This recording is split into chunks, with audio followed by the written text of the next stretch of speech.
Hello, everyone. My name is Christina Liu. Thank you so much for joining me on this day 18 and the last day of this video series on mental fitness. I am a mental fitness coach. Now, I will do many more videos in the future, but this video concludes this series of 3 weeks of intensive learning about what mental fitness is, why it's important, the 3 core muscles of mental fitness, and also some applications into your life and your business. Now, next week, I will do a webinar, and I would love to invite anyone who has watched some of the videos and found some value in it, because this webinar is going to put all the things that I've talked about together, and you will get a chance to ask your questions. And more importantly, I'm going to show you how you can start building your mental fitness using a very proven system in a very short amount of time. Because so far, what I've been talking about is to help you to learn some new knowledge and gain some new insight. But based on research, gaining insight is only about 20% of what will contribute to long-term change. The other 80%, and so the majority of it, is actually to do the practices to build that mental muscle in your mind. And so this, again, using the analogy of physical fitness, if you've decided you want to become more physically fit or build muscle in your body, it's important to know what to do, right? What exercises to do, what weights to lift, how to lift them. But again, that's about 20% what will contribute to your ultimate becoming more physically fit. The majority of it is still the fact that you have to go to the gym or go outside to run or do some exercises and eat right to actually become physically fit. So same thing with mental fitness. So that's what I'm going to show you in the webinar. So I would love for you to register for it. And even if you can't find a time that works for you, still pick a time, because then I'll send you the replay video after it's done so you can watch it at your own time.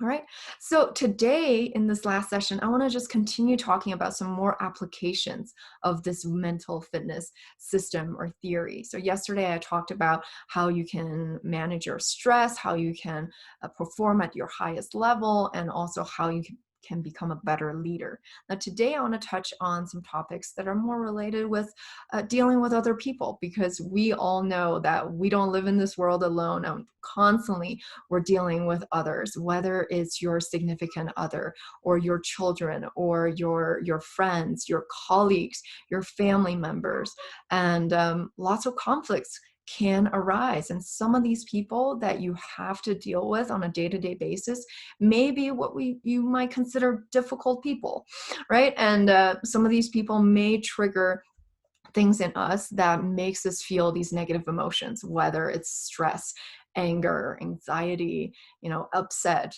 disappointment. And so how do we deal with that? So the first thing I want to say is that when it comes to all of this concept of mental fitness, is the most important is to work on yourself. I couldn't stress that more, because when it comes to other people, so often we want to say, oh, well, that person is difficult and they have all these flaws, they have these saboteurs, and they need to change that. If they could just get rid of their saboteurs, then my life would be so much better. Now, just that thought in itself is kind of a saboteur thought. Remember, the judge saboteur judges others and judges yourself and judges circumstances and situations.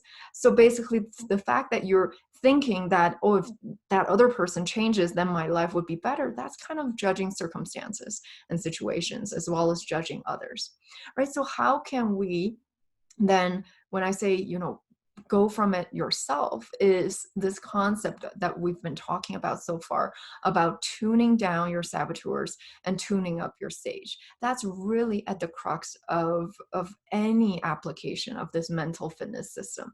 So it's the more that you're able to tune down your saboteurs and to confront them, to do PQ reps and make them weaker over time, and then at the same time bring out your sage, the better that you're going to feel, no matter what situation, circumstances, or what people that you're going to be dealing with. So for example, if you had a conflict, right, with someone, anyone, whether it's with your significant other or even with your children, with your colleagues, the The most important is to catch yourself when your saboteurs come up. So when someone does something and you are feeling upset or angry, realize or acknowledge to yourself that is your saboteur being activated. Because remember, all negative feelings come from a saboteur. Right? So your sage doesn't feel negative feelings, because what would your sage say in this situation? Even if someone did something to upset you or to make you angry, your sage would feel, if you're at the Jedi, the black belt level of the sage, yourself, you would feel a second of this negative feeling of whether it's anger, upset, or disappointment. And then you'll immediately shift to the sage perspective, which is to say, hey, what is the gift and opportunity in this? So then you would be looking to see, hey, how is this difficult person or this thing that they're doing, how is it helping me? How can I find some gift in this? Is it giving me the gift of knowledge, so helping me to learn something? Or is it helping me to practice one of my sage powers? Or is it actually helping me or inspiring me to do something that I otherwise wouldn't do? So so that's what I want to say is, whenever you feel some upset or anger or any kind of negative feelings when it comes with other people, acknowledge to yourself that is your own saboteur being triggered. And what you can do in this case is, first of all, and I talked about this technique, is to label your saboteur. So instead of saying, this is me, which is not the truth, because your true self is the sage. Your true self is not the saboteur. So by labeling it, giving it a name, you can just say in general, hey, saboteur, or you can give it just some different names, right? So Shirzad Shamin talks about, he says his judge saboteur, he calls it the executioner. And for me, my judge saboteur, and like a combination of my judge saboteur and victim saboteur and stickler saboteur, I sometimes would call it the witch, because it's truly kind of destructive, the kind of thoughts that it has. So by labeling it, you're basically disconnecting that part from the true you. And then once you're able to do that, then you start doing some PQ reps. Remember, PQ reps is basically focusing your attention on a physical sensation for 10 seconds, whether it's rubbing your hands or rubbing two fingers together, or taking 3 deep breaths, or focusing on the sound intently, or looking at a visual intently. Any of these things will help you to diffuse that negative feeling, to kind of calm down the saboteurs. And once you're in that calm space, then your sage can arise, because then you're no longer triggered, you're no longer in that charge place. Then your sage can come out and practice those 5 sage powers, if you remember what they are. So let's use the example of a conflict that you have with someone. It could be anyone, right? And so first is about, once you're in that sage place, it's about empathizing with them. So start with that power. It's always about, empathizing where they might be coming from. Put yourself in their shoes. And then once you're able to do that, and also empathize with yourself, it's to say, hey, I got hijacked by my saboteur. That's okay, because I'm human. I do get hijacked from time to time. And then once you're there, then you can go on to the next power, which is explore, which is, hey, remember we said, anyone, no matter how much they disagree with you, they can have a 10% truth, or they could be 10% right. Or let's say not 10%. Let's just start with 2% or 1%.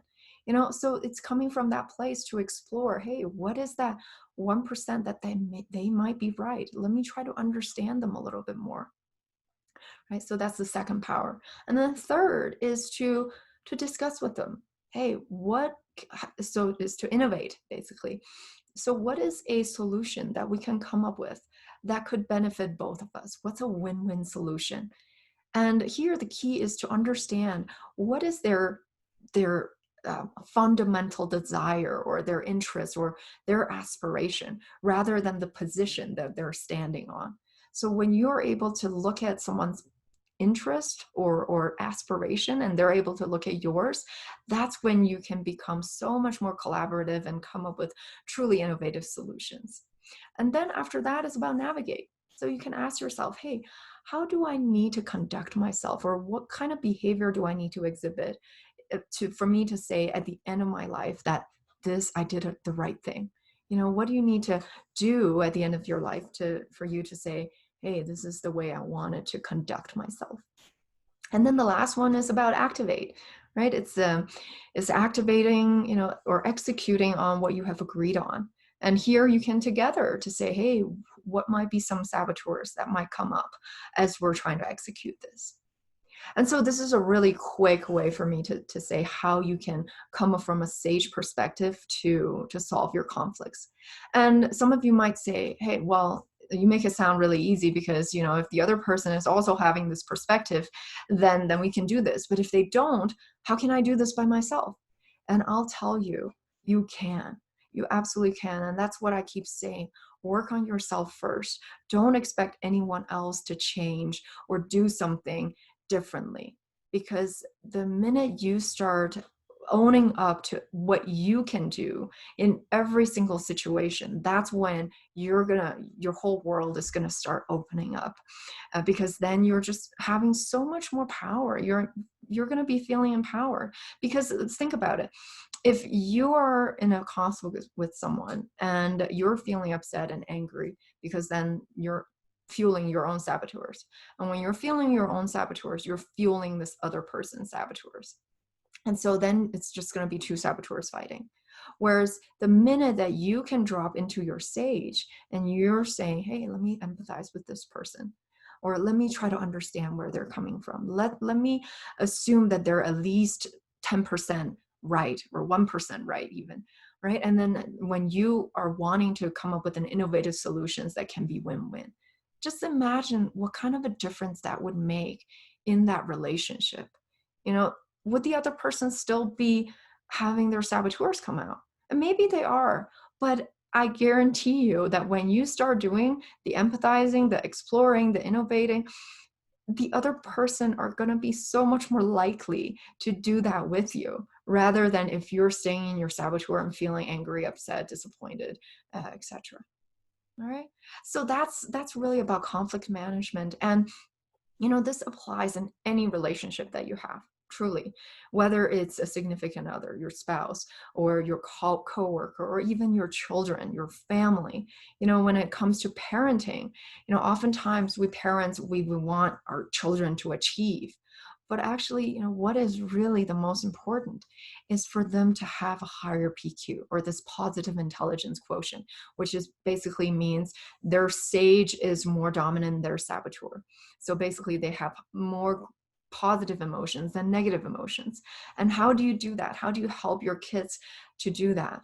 Is by modeling it yourself. It's not by pointing out, hey, you have these saboteurs, you got to work on these saboteurs, but rather when you get your own saboteur hijack, and when your kids see that, you can become very vulnerable and say, hey, mom or dad got hijacked by my own saboteur.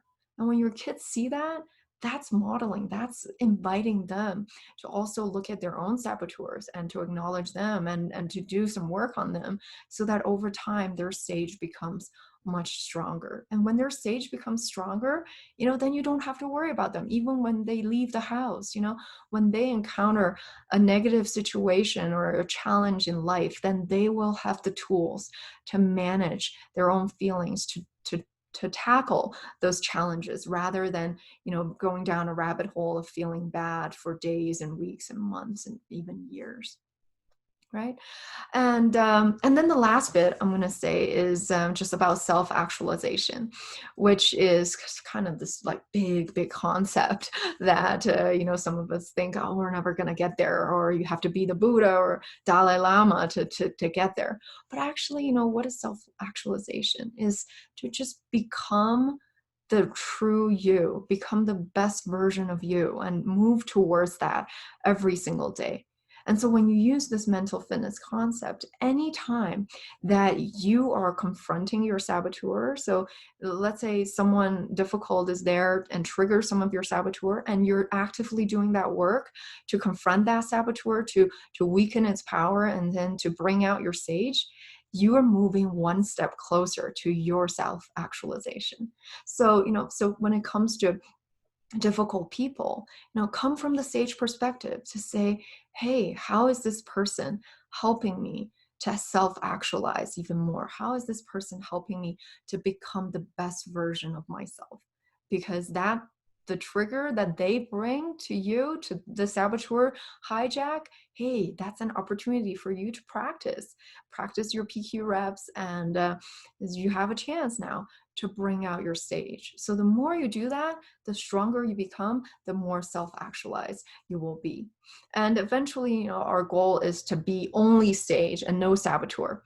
And in the PQ kind of a scoring system, that would be getting to 100 points. Remember, we said 75 is the tipping point, but actually no one can get to 100 points.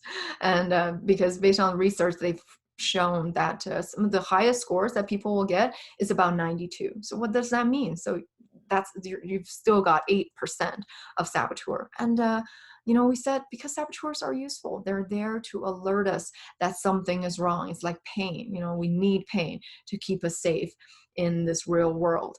And so when you feel that saboteur sensation, the goal is really to feel it for a second and then to immediately shift to sage, to get that alert for a second and then to shift to sage right away. And so that's the goal that we can all have.